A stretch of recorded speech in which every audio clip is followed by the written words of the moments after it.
If there was a silver lining to the clouds of last summer, it was the way in which the community came together. And when the worst of the natural disasters had passed, ABC local radio presenter Madonna King asked for recipes to put into a book that would capture this spirit of sharing and caring. That book is now complete, and our weather expert, Jenny Woodward, caught up with co-author Alison Alexander.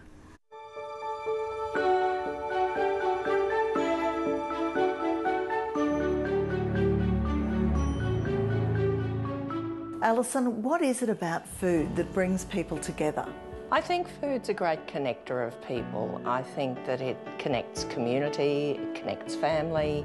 It's also a way of showing that you care for people by, taking a nice something that you've made. And Shirley, why did you decide to offer a recipe for the cookbook? Well, when I heard Madonna King ask on the radio this morning that she wanted more recipes and preferably a recipe with a story attached, I'd just baked a cake to send to my son who's over in the Middle East, and I thought there is a story attached to that, so I sent her the recipe. And did you get many recipes, Alison?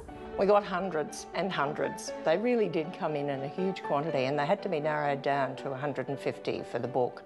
And this is one of the recipes that absolutely had to go in the book. It's got a great story and it's a really lovely cake.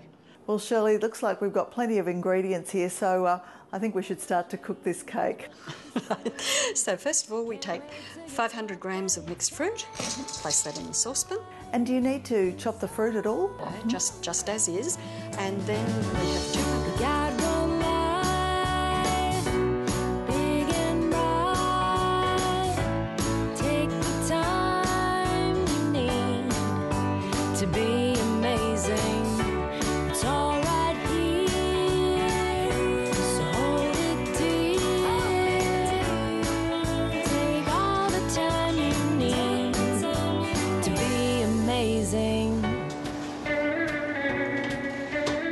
So tell me the story behind the cake itself. My mother-in-law gave me this recipe.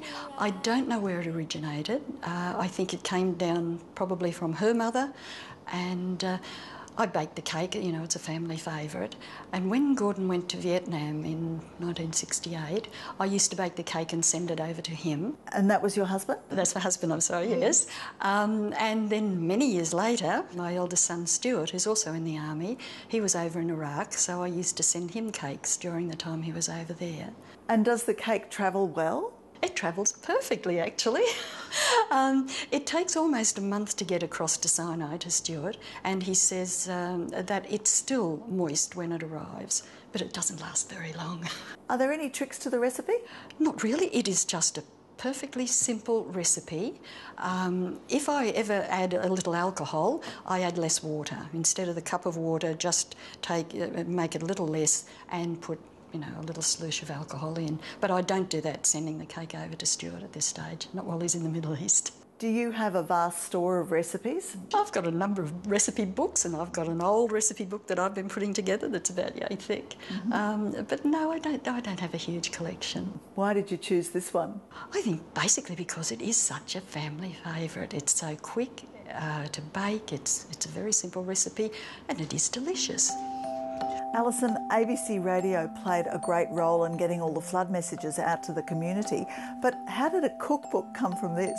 I think it was just in the days following the flood and hearing stories of people who'd, lost so much, including their cookbooks, and that struck a chord with me.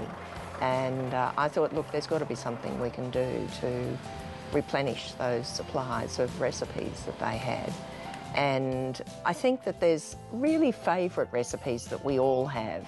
And so that's what we really asked people to donate, was what's your favourite recipe that you would give to somebody when they're in need? What would you take to them? What would you bake for them? Those sorts of things. And that's what we ended up with in the book. Does it look good? Oh, yes. Look at that. Oh, yes. Oh, smell that. It smells delicious. Is it ready, Alison? Oh, I think it's perfect. Excellent.